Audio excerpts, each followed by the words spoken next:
Welcome in, everybody, to a Thursday edition of Birds 365 here on JAKIB Sports. I'm your host, Zander Krause. That's my co-host, Johnny Mac, John McMullen. We just wrapped up day 2 of the Philadelphia Eagles on the field at training camp. Johnny Mac, how you doing on this Thursday evening, brother? Doing well, hopefully. A little delay. I don't know what's going on. We had a delay yesterday. Yeah, a little bit of a delay today. Are we Nothing. delayed again? Is it me? Is it me? Is it you? I don't know. I never know. But for those, hopefully, who can hear me, thank you. Can't hear me?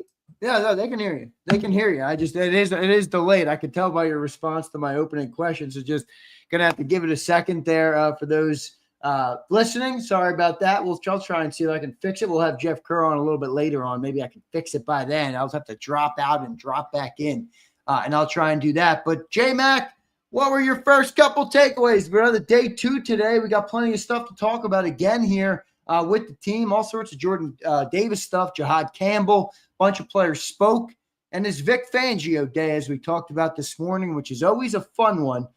John, some of your key takeaways, some of the things top of mind for you after day 2 of Eagles training camp.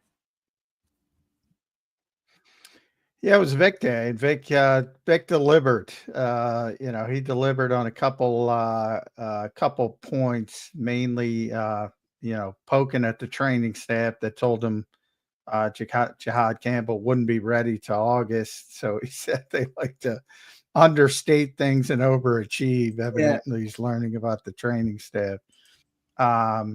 So he did that. And then when he was asked about Jordan Mailata and Jalen Hunt, and it was actually a little bit different with, the reporter who asked got it a little bit wrong. AJ Brown, he said something nice about Drew Makuba. Actually, AJ said something very nice about Cooper DeJean, and Vic didn't exactly swat that down, but he swatted the other stuff down, and it was pretty funny moments where basically he said, "Did you guys laugh?"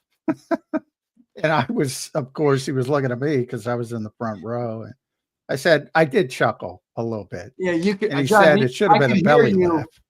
I could hear you on the Eagles stream of the presser. I could hear you saying, "I did." Yeah. I was right in front, so he was kind of looking at me. And I said, I chuckled a little, is what I told him. And he said, well, it should have been a belly laugh. And, not that Jalix isn't performing well. He's had a nice 2 days, but, I'll tell you, man, Vic is not for the faint of heart because, as I say all the time, he'll tell the truth. And he told the truth, and because that's a big comparison, which I get that Eagles fans don't like because Mike is a Cowboy, but Mike is very good. So basically, what he said was, that's reckless. They overdid it, basically, and he called it reckless. What word? Which is reckless. Was it? Yeah. Yeah. He said, both of them overdid it, and then he said, "Come on," and laughed. Now again, what the phrasing of the question was, Mailata was really complimentary of Jalen Hunt yesterday, and even mentioned Micah Parsons, and then AJ Brown was complimentary of Drew Makuba, which was incorrect. He was complimentary of Cooper DeJean, called him All-Pro Coop, which when that was explained to Vic afterwards, corrected, he wasn't exactly fending that off as much because Cooper's really good. Now he's not going that far, but All-Pro yet. But Cooper's farther along, obviously, so that made more sense to him than Hunt and Makuba, who basically haven't done much. And, as I always point out on this show, Micah Parsons is a good player. Yeah, I know Eagles fans don't like that, but he's a really good player. And that's sort of the one that, Big said should have been a belly laugh. Because you can't expect Nolan Smith to be Micah Parsons. Never mind Jalen Hurts. So, and then he said it was reckless, but that in the training staff with Jahad Campbell was pretty funny for Vic, and it was lighthearted for anyone who saw it. He was laughing about it, but the guys probably won't go that far. And it was interesting because then after practice, and I'm sure Nolan didn't hear any of that because he was on the practice field, and he called Jalix the best thing since sliced bread. So he's getting a lot of praise from his teammates. A lot of rat poison, John. A lot of rat poison on Jalix Hunt. He's going to have to weather the storm. We'll see how it all shakes out. John, how about on the field? Any key takeaways before we're going to dive into everything specifically? Don't worry. We'll talk about the comments. We'll talk about everything here on the 2-hour night edition of Birds 365 today. I want to welcome and thank everybody for being here. Hit that like button, comment down below. All super chats go right to the top, so we appreciate all of you guys. John, anything on the field today that stuck out major? Ball barely touches the ground. No big plays. Yeah, I mean, biggest play I saw was there's a couple of Dallas Goedert, about a 20-yard catch down the field in layered coverage, which it's interesting because they were on the middle field today, which is difficult to see. That's the toughest field for us to see pretty consistently. So I went up to the top of the makeshift bleachers at the NovaCare complex to try to get that sort of bird's eye view. Looked to me like Jeremiah Trotter didn't track the ball well. And if he had, it could have been an interception. And Dallas ended up coming down with it. Other people saw it differently and said it was great coverage and he just missed it by the tip of his fingernail. So practice, it's everybody's got different angles. Everybody sees things a little bit differently. But that was one of the biggest plays, about 15, 20-yard gain. And then there was a pass over the middle to Danny Gray. Which went for about 15, 20 yards. That was pretty nice. And that was Kyle McCord. Or it could have been Tanner. I have to double check my notes. But either way, those were the two biggest plays offensively. Defensively, the biggest play was probably a pass breakup by Zach Bond. Nice pass breakup over the middle. I counted 2 incompletions for Jalen Hurts. One was a drop by Will Shipley, but it was a little bit of a low throw. Would have been a tough catch. Probably should have caught it though. And the other was that pass breakup by Zach Bond. So most of it was completions, but most of it was underneath and very sharp, I would say, offensively. Which I talked to Dallas about afterwards. They've just been playing for so long together. They're very sharp. And most of my focus has been on the defensive side of the ball, to be honest, because there's literally no competition on offense. Even Tyler Steen, all that, there's no he's the starter. There's no competition. 11 for 11. So it's about, getting the backups. And Terrace Marshall continues to be impressive. One of the things I took from today, Grant Calcaterra, anybody think he's getting pushed, he's not getting pushed to be the backup tight end. A.J. Dillon's got more play than I thought he would with the second team, which has been a little bit interesting. Saquon's touched it a lot over the first 2 days, which surprises me. And he's been very effective. That doesn't surprise me. But everything's like just solid on offense. And defense, there's all these moving parts. I mean, today at safety, Cooper DeJean got reps again in the base defense.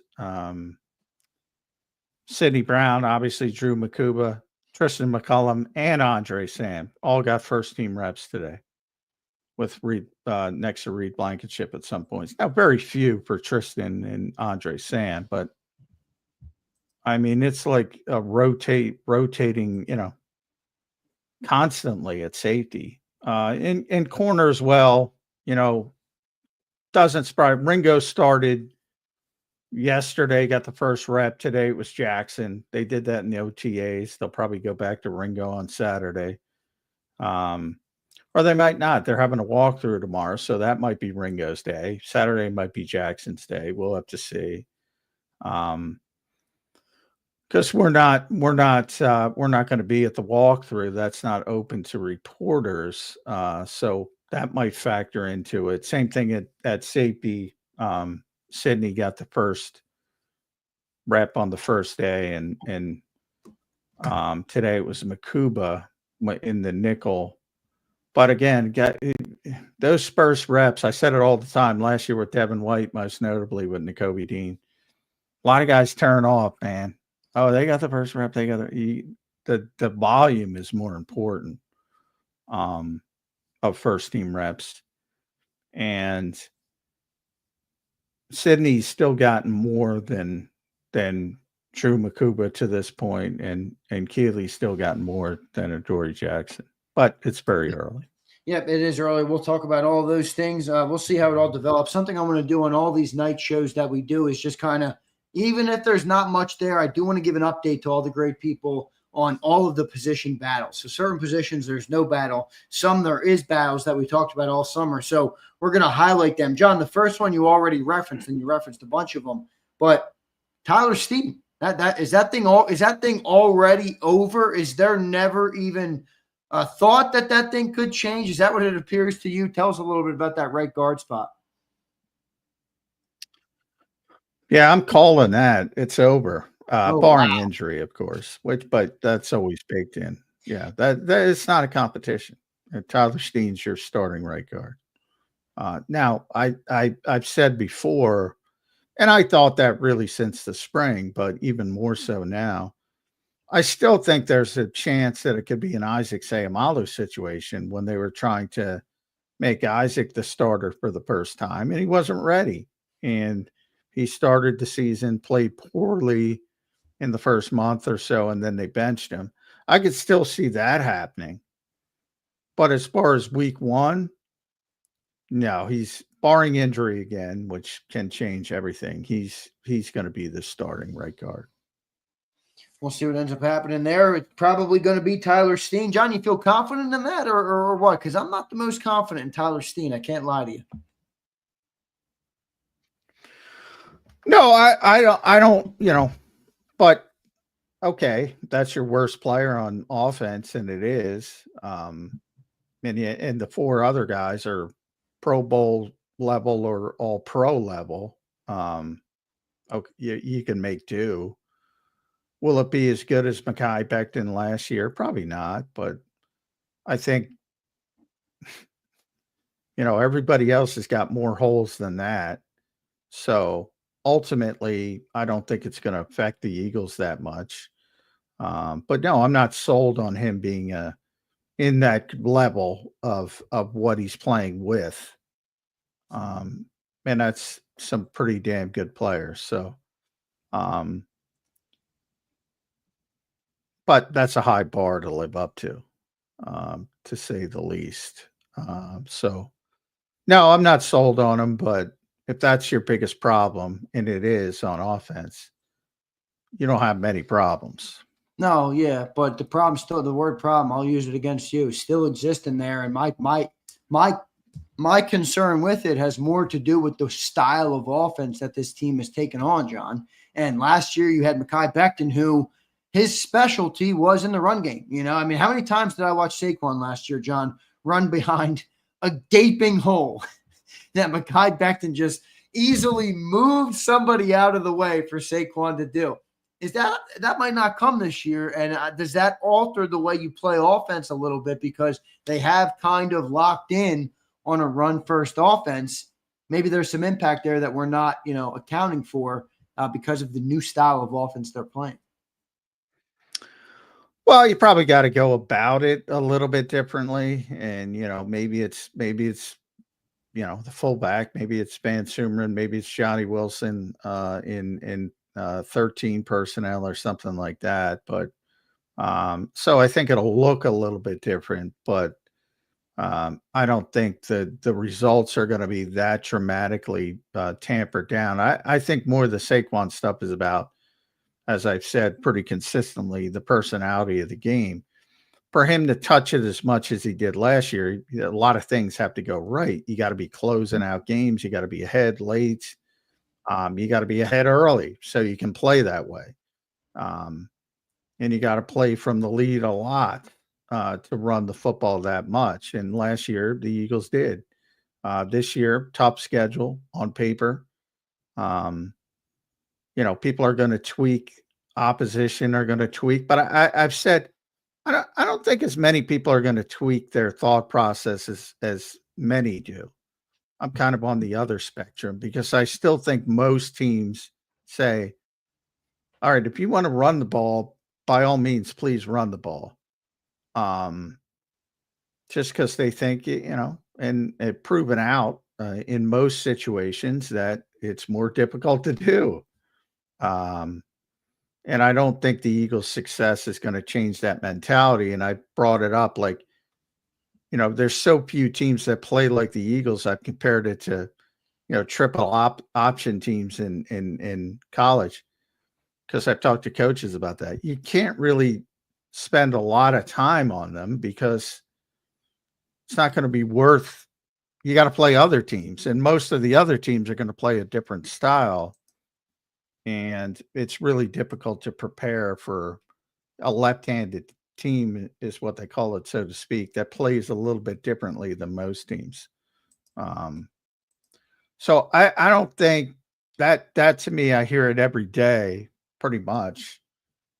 The thought process that teams are going to play the Eagles like Kansas City. I'm not sure that's going to be the case. Yeah, we'll see what happens with that. Interesting thought process by you there, John. John, before we switch over to the defensive side, talk about all the competitions over there, I do want you to opine on Jalen Hurts. What have you seen from him? We got to give the update on QB1. Not a lot of incompletions. You've explained very clearly the last 2 days why there hasn't been many incompletions. But what are you seeing out there from Jalen Hurts so far through camp?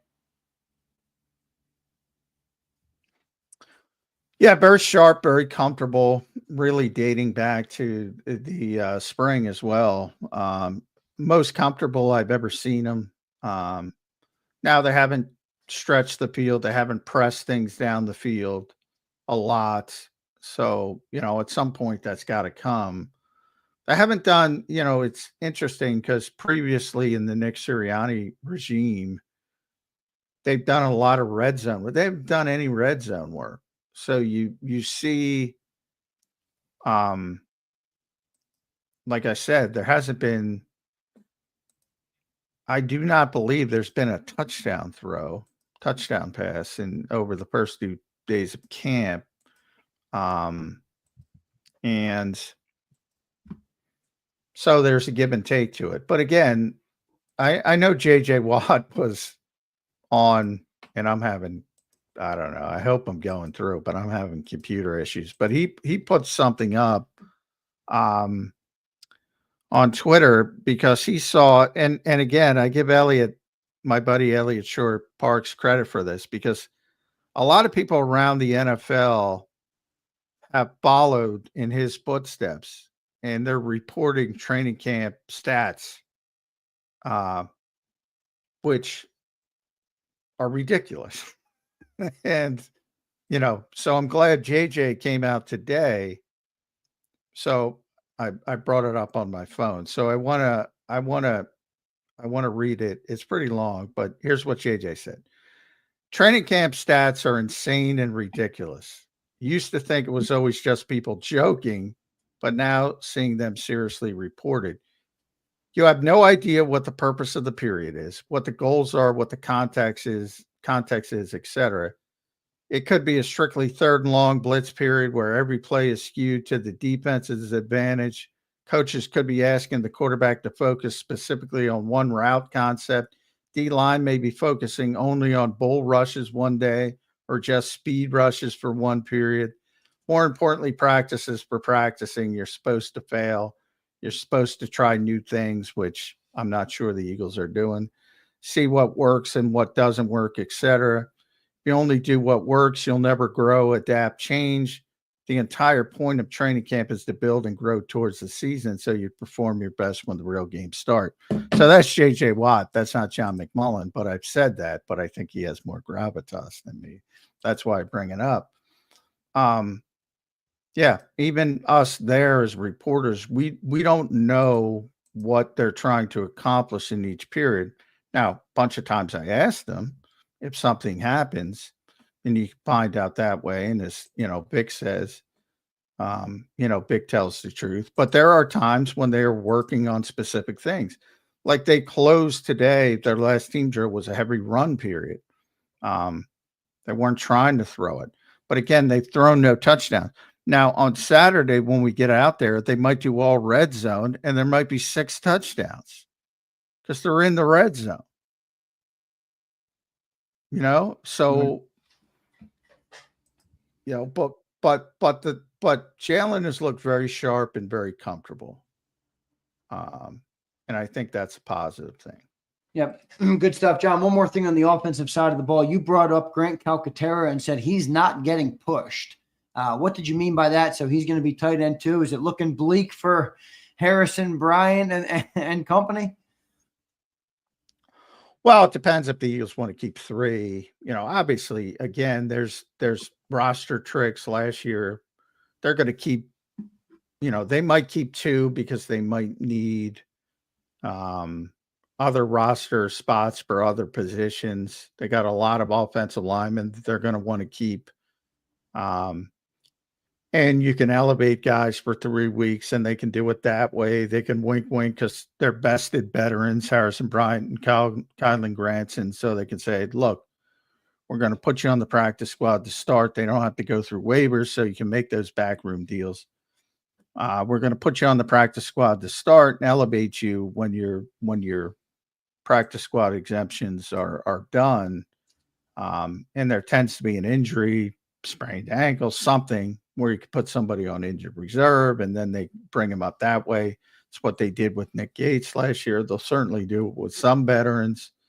But yeah, the tight ends are clearly going to be Dallas Goedert and Grant Calcaterra again. And then if they keep a tight end 3, that's what everybody's competing for.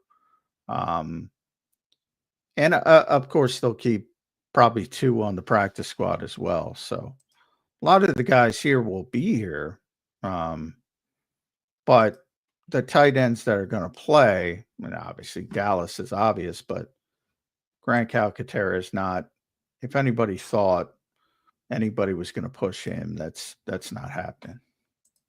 We'll see what ends up happening. John, Jahan Dotson had a couple catches today over the middle. At least that's what I read from the reporters. How does he look out there at camp? I think there's some optimism around him coming into year 2, John. And I think the thing that makes the most sense is he did get here at the end of camp last year. So there really wasn't a lot of time for him and Jalen Hurts to get acclimated to one another because you were right into the season. And once the games are started, you're not really working on new things. You're optimizing what you are to win games in the moment.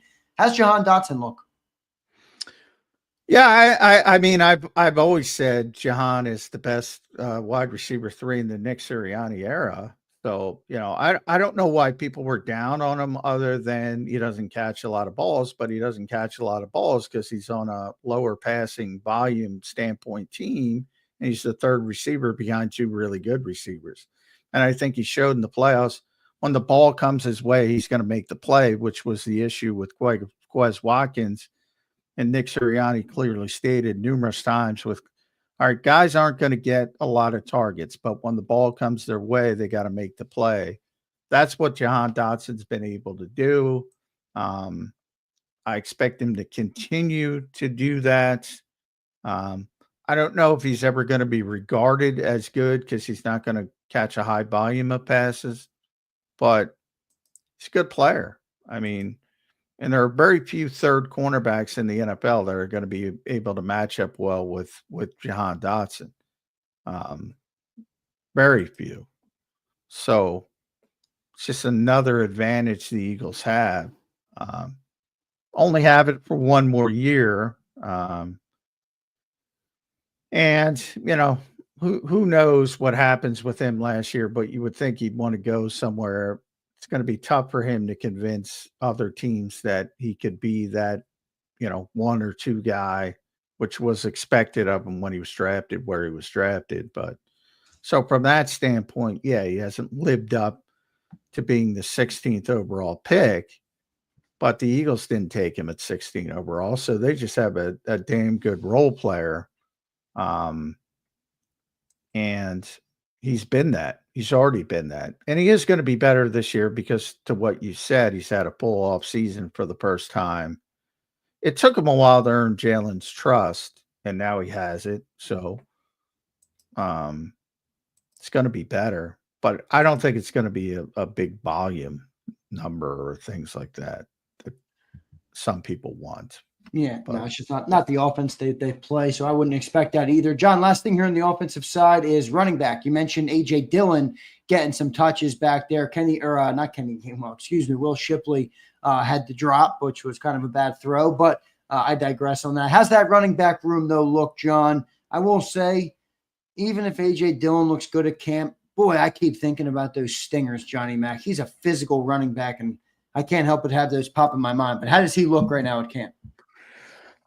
Yeah, I'm a little bit surprised at how many reps he's got with the second team. Maybe they want to see if he's physical. Not a lot of explosion, but this is my first time watching him. I mean, he's so big. Speed was never a part of his game. When he was playing at a high level with Green Bay, he's just a big physical back, north-south runner. And I think that part of it projects well with the Eagles offensive line. But is the guy showing up have less juice than he had in Green Bay? I don't know. Or if that's just what he is, he's not going to be the guy who's going to break a 50-yard run, but he's going to carry people for, 8-10 yards gains if he's healthy. That's what he did in Green Bay. That's very nice to have if that's the guy. But to your point, and I brought that up a couple times. Yeah, I don't. I mean, his whole game is built on physicality, and you got a bad neck, and you're lowering the helmet, so to speak, and taking people on. I think, John, if I remember it correctly, A.J. Dillon suffered a stinger at the end of a season. I think at the end of 23 season in November or December. I think it was December. And then he was out for the rest of the year. Then he went back to training camp in 24 last season, and he got another stinger in training camp and missed the entirety of the year last year. Is that what it was? So, he hasn't really played a lot of football, John, since he got that first stinger.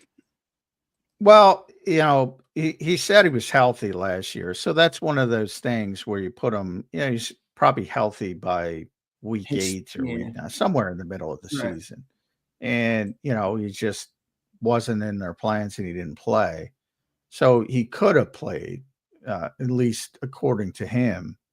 But they had already moved on from that standpoint. So, that's one of those things where none among us are doctors. But he claims that he was a full go for a long time. And basically, because he got placed on injured reserve in August, his season was over. So it's one of those things where he claims he could have played, but he was already ruled out. So it's one of those things. And hopefully he's healthy and hopefully it's not an issue. And maybe he can offer something. But I think, and I've said this pretty consistently. I don't think he's a good changeup for Saquon. You know, big physical back. Now Saquon's phenomenal athlete on top of it, but he's a big back. Not as big as AJ, but he's still, compared to most backs, he's big. And that's what they had with Kenny Gainwell. You have the little curveball, you have the more undersized, the jitterbug guy, the pass receiving back. And I think that's a better changeup in game. But, you know, if Saquon has a sprained ankle and can't play 1 week or 2 weeks, and you need somebody to carry the football 20 plus times, well, that's probably AJ. If he's healthy, he's better equipped to do that. So Right.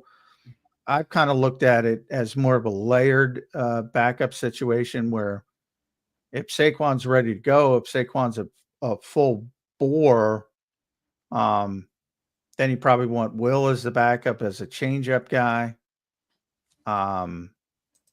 And if he's not playing, you probably want AJ Dillon to be the volume guy.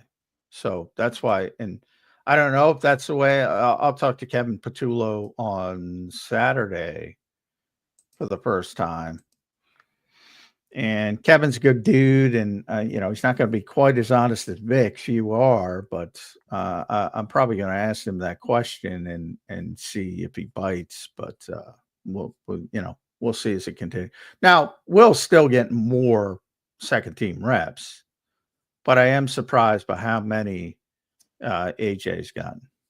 Yeah, we'll see what ends up happening there, John. Let's move over to the offensive side. Before we do it, I'm going to read a couple of super chats. Vonnie outside. What's up, Vonnie? Appreciate it. He says, I started watching at the same time last year. I guess this time last year. Love you guys. Thank you, brother. That's pretty cool. Well, happy 1 year of being here on JAKIB with Johnny Mac, myself, and Big Cells. Just need to know who's this year's Devin White and what kind of adversity are they going to make up? He's listening closely, John. I do not think there is a Devin. Like, what do you mean by this year's Devin White? I mean, somebody who's acting like they're going to start now and who will not be a part of the team at all. Yeah, I don't think that player is on this team. That's what I was, you know, because fans saw it a little bit differently with Devin White. Like, they all thought he was going to start. A lot of them, at least. And part of that is because they were told it by a bunch of reporters. So, but you weren't told it by me. So I don't think that player exists on this team. You know, I think there's favorites, but if Kaylee Ringo doesn't start, it's not going to be a shock. If Drew Makuba doesn't start, it's not going to be a shock to people who shouldn't be. So those are legitimate competitions. And it could go either way at those particular positions. You know, if Jahad Campbell makes it back and plays enough to start week 1, I don't think it's going to shock people that Jeremiah Trotter's not starting. So I don't think that player exists on this team. Yeah. Some are speculating it could be Steen. No. I don't think Steen would ever get cut, but I do think there is a chance that Pryor or somebody would get that job. Well, again, I think there's a chance, but I think that'll happen later. Yeah. John, you went as far as to call the race. I'm calling the race. Barring injury, I'm calling the race. Yes. Yeah. All right. Sounds good there. Let's get to another super chat. Riot checks in. What's up, Riot? Thank you, brother. I appreciate it, man. He says, John. John's going to like this one. John, do you think we're spoiled as a fan base right now? The idea of a repeat is the goal, and I think we should have high expectations. But Brady went 10 years without a Super Bowl. Do you think people forget how hard it is to win a ring? Well, I try to tell them it's hard, but yeah, there's a certain group. I don't think the whole fan, but there's a certain part of the fan base that's spoiled. I don't think there's any doubt about that. because they won a lot. So now they expect to win. And it's not easy. I mean, you don't have to go back very far. They were 10-1 and collapsed. It is hard to win in this league. They made it look easy last year after the bye week, but it's not easy. And I know today was Landon's day, Landon Dickerson, to explain they're not going to repeat. The 2024 Eagles are done. What did he have to say, John? I spent much of my day at a dealership dealing with that. Same thing as Jordan said. Same thing. I mean, they're best friends. Same thing Nick has said. 2024 Eagles are done. They're not coming back. That's every NFL team. It is a 1-year window, and then you have 30% turnover. So a lot of the guys are back. That means 70% are back, but that group is never going to be together again. So they're not looking to repeat. They're looking to win again. And it's not easy to win again. But some teams have done it. One just did it in Kansas City.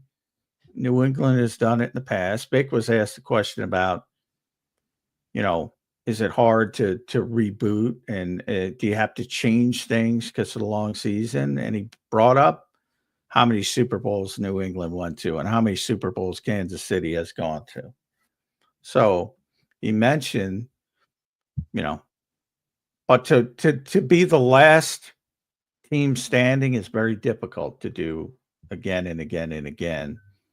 And I think, Tom Brady, anytime you have that kind of outlier, it breaks people a little bit. Well, Tom Brady did it. Why can't we do it?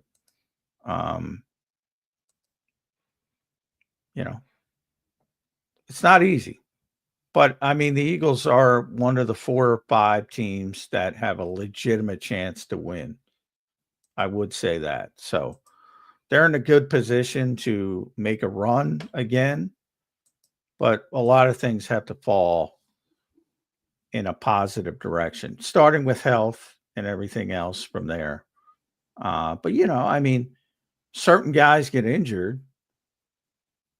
Bang, your season's over. I mean, Jalen Hurts gets injured. Which by the way, is true for every team. I mean, No, yeah, it's true of every team.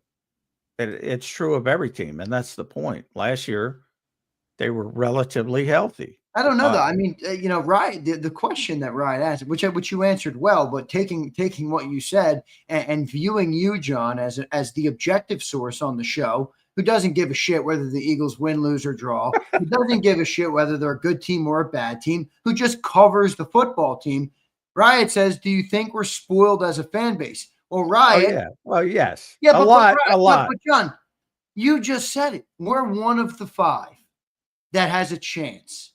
So if a fan thinks that we're going to be the 1-5 to jump in and win, well, that's not what I mean by that's not what I mean by spoiled. Like, and you'll see it this year because the Eagles are not going to go 17-0. When they lose a game, people are going to lose their minds because they expect to win every single time, and that's not realistic.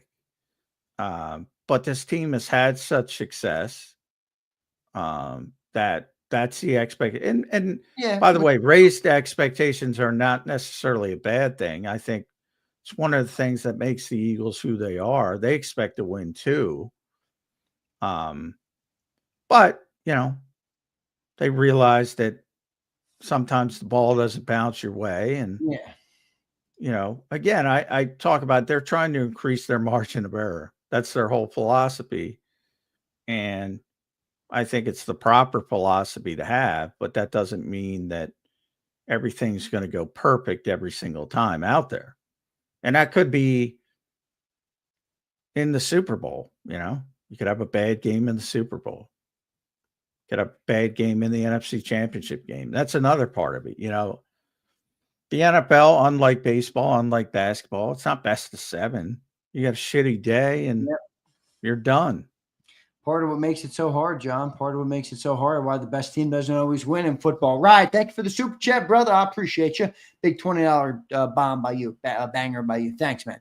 Jason, A-Team, checking in. What's up, A-Team? Thanks for the love you've given us today, my man. You were in here this morning. You were in here this afternoon, and here you are this evening. Thank you, Jason. He says, what do we think of Tyler Steen so far? And also everyone else been having about McKee, maybe hyping him up to trade him? It's a good question.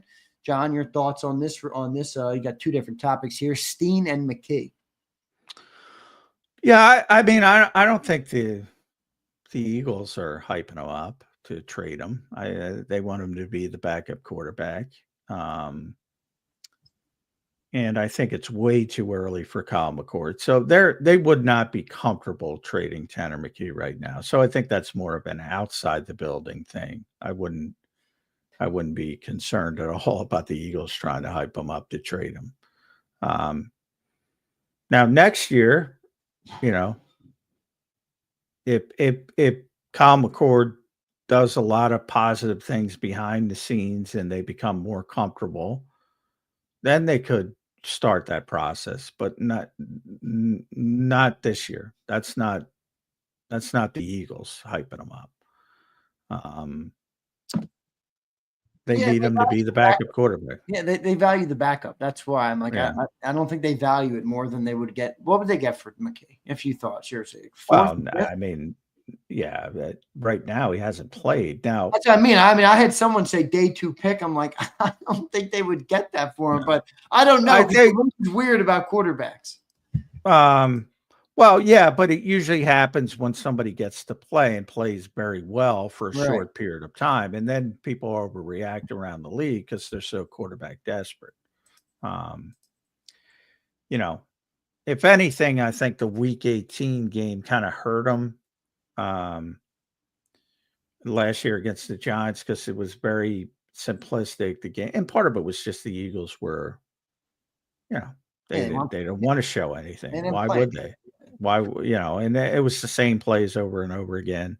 And he played very well early, and then they kind of figured it out. It slowed down. So, yeah, but if Jalen sprains his ankle in, week 10 this year, and he plays 2 games and he plays well, then I think you see that.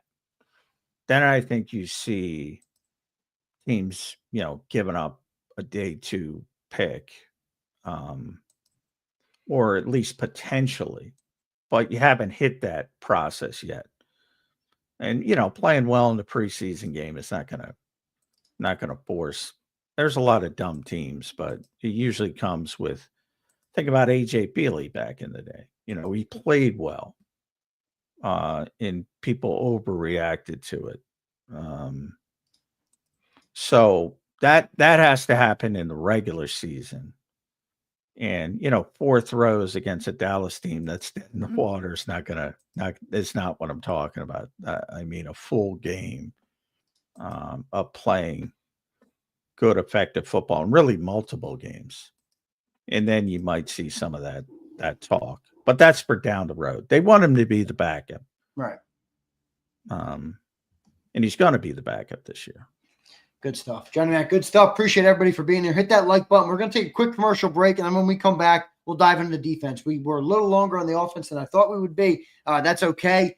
We're going to dive into both every single day here on Birds 365. So we spoke about Vic and his comments. When we come back, we'll talk Jordan Davis. We'll talk Keely Ringo. We will talk some of the other guys on the defensive side of the ball. Adoree Jackson making his push. And as always, Vic gives you a lot to talk about and a lot to think about when you hear Vic speak. So we'll take a quick commercial break. We'll be right back here on Birds 365. Welcome to the Jets